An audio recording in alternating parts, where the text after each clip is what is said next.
فإن دعوة أهل السنة، دعوة أهل الحديث، دعوة السلفيين، دعوة أهل الأثر تقوم على التربية والتصفية. اور حشر کے دن کو یاد کرو جب ہم تمہیں تمہارے امام کے ساتھ بلائیں گے. کس کے ساتھ بلائیں گے؟ امام کے ساتھ. اب جس کا کوئی امام ہی نہیں ہوگا تو ابلیس آ جائے گا، میں تیرا امام ہوں، تیرے کو دنیا میں ہی لے کے چلتا تھا اپنے پیچھے پیچھے، حقیقت میں تو میری پیروی کرتا تھا. حنفی امام ابو حنیفہ کے ساتھ، شافعی امام شافعی کے ساتھ، حنبلی امام احمد ابن حنبل کے ساتھ، مالکی امام مالک کے ساتھ آئیں گے. اور یہ کس کے ساتھ آئیں گے؟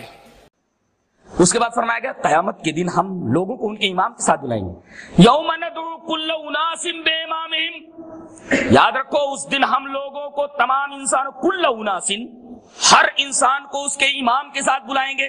یہاں امام کا ایک مطلب ہے نامہ اعمال. اے چل یہ لے نامہ اعمال، اے ادھر آ یہ پکڑ اپنا نامہ اعمال. امام سے مراد نامہ اعمال ایک تو مراد یہ، اور دوسرے امام سے مراد ہے دنیا میں جس کو اس نے لیڈر بنایا ہوگا، اگوا بنایا ہوگا. اسی وجہ سے ابن کثیر نے بڑی پیاری بات لکھی، کہتے ہیں فقال بعض السلف، اس آیت کریمہ کی تفسیر میں لکھتے ہیں کہ بعض اسلاف نے یہ کہا ہے کہ اس آیت کریمہ میں اہل حدیثوں کے شرف کو بیان کیا گیا ہے. فیہ شرف لاصحاب الحدیث، اہل حدیث کا شرف بیان کیا گیا ہے، ان کے مقام و مرتبے کو بیان کیا گیا ہے. لِأَنَّ إِمَامَهُمْ محمد الرسول اللہ صلی اللہ علیہ وسلم فی یوم القیامہ، اس لیے کہ قیامت کے دن اہل حدیثوں کا امام صرف ایک ہوگا، وہ جناب محمد الرسول اللہ صلی اللہ علیہ وسلم ہوں گے. اعلان کیا جائے گا لوگ اپنے اپنے امام کے ساتھ آ جائیں. ہم نے تو دنیا میں کسی کو امام بنایا ہی نہیں، جس نے بنایا ہو جائے بنائے. فلاں صاحب کو امام بنا لیا، فلاں پیر صاحب کو، فلاں مرشد صاحب کو. مرشد صاحب کچھ بھاگ رہے ہوں گے، بیٹے جو پیچھے رہے زندگی میں کہیں میرے کو پھنسا نہ دے، بھاگو کدھر سے آ رہے ہو. صرف ایک نبی ہوگا جو میدان میں کھڑا ہوگا سفارش کے لیے، جناب محمد الرسول اللہ صلی اللہ علیہ وسلم. حدیث میں تو آتا ہے نبی بھی سفارش کرنے کے لیے تیار نہیں ہوں گے، کوئی بھی، حضرت آدم سے لے کر حضرت عیسیٰ تک. یہ مرشد جن کو پکڑ رکھا ہے آپ نے نا، ان کی تو ایسی حالت خراب ہوگی، یہ لوگ ادھر ادھر بھاگیں گے کہ زندگی میں جن لوگوں نے مجھے امام بنایا تھا کہیں یہ میرے کو پھنسا نہ دیں، بھاگو. اور پرشش تو ہوگی، پرشش تو ہوگی. یہ قرآن حکیم بولتا ہے. 7ویں پارے میں عیسیٰ علیہ السلام کو سن آف گاڈ بنا دیا گیا نا، اور ان کی ماں کو خدا بنا دیا گیا. چلو آ جاؤ عدالت میں.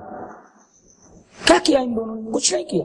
جو کچھ ان کے ساتھ کیا گیا مرنے کے بعد کیا گیا، یا حضرت مریم کے مرنے کے بعد، حضرت عیسیٰ کے رفع کے بعد، انہوں نے کہا تھا مجھے معبود بناؤ.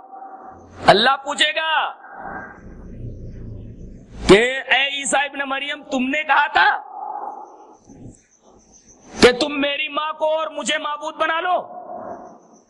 قال سبحانک، کہیں گے پاک ہے تو، میں ایسا کیسے کہہ سکتا ہوں. دیکھو ان کے متبعین نے حضرت عیسیٰ علیہ السلام کو کورٹ تک پہنچا دیا. تو ایسے ہی جن لوگوں نے دوسرے لوگوں کو امام بنا رکھا ان کو تو معلوم نہیں کہ بیٹے میرے بعد ہم کو امام بنا کر کے بیٹھے ہوئے ہیں. قیامت کے دن بول دیں گے کون بولا تھا امام بنانے کے لیے؟ امام تو ایک ہی تھا نا، لا الہ الا اللہ محمد الرسول اللہ، کلمے میں تو ایک امام بنا دیا گیا تھا. ہم نے تو نہیں کہا تھا ہمیں امام بناؤ. کون بولا تھا امام بنانے کے لیے؟ مان نہ مان میں تیرا مہمان. کس نے کہا تھا مجھے امام بنا لو؟ یہاں خوب کود رہے ہیں امام صاحب. امام صاحب بولے ہیں میری تقلید کرنا. کس امام نے کہا میری تقلید کرو؟ دکھا دو ایک ثبوت. فلاں امام نے کہا ہے میری تقلید کرو، دکھا دو. شروع کر دیتے ہیں تقلید. جب کسی امام نے نہیں کہا تو ایسے ہی وہ نا مان نہ مان میں تیرا مہمان. عیسیٰ علیہ السلام نے کہا تھا مجھے معبود بنا لو، سن آف گاڈ بنا لو، بنا لیا. کورٹ تک پہنچیں گے، اللہ پوچھے گا تم نے کہا تھا مجھے امام بناؤ. حضرت امام ابو حنیفہ، حضرت امام مالک، حضرت امام شافعی، حضرت امام احمد بن حنبل کے ساتھ بہت برا سلوک کر رہے ہیں لوگ. کورٹ میں پہنچا رہے اللہ میاں کے سوال جواب ہونے والا ان سے. جب میں نے اپنے رسول کو امام بنا کر بھیجا تھا تم لوگ کیسے امام بن گئے؟ کس نے کہا تھا تم کو امام بننے کے لیے؟ کس نے کہا تھا؟ میں نے تو نہیں کہا تھا. تمہارا تو نام نہ قرآن میں نہ حدیث میں. تو یوم ندعو کل اناس بامامہم، ہم قیامت کے دن تمام لوگوں کو ان کے امام کے ساتھ بلائیں گے. ابن کثیر نے بعض سلف کا قول نقل کرتے ہوئے کہا اس کے اندر شرف ہے اہل حدیثوں کے لیے کہ ان کے امام قیامت کے دن جناب محمد الرسول اللہ صلی اللہ علیہ وسلم ہوں گے. لأن امامہم محمد الرسول اللہ صلی اللہ علیہ وسلم. لہذا امام ایک ہی ہے، اس کو امام بنا دو. جس نے دنیا میں جس کو امام بنایا ہوگا اس کے ساتھ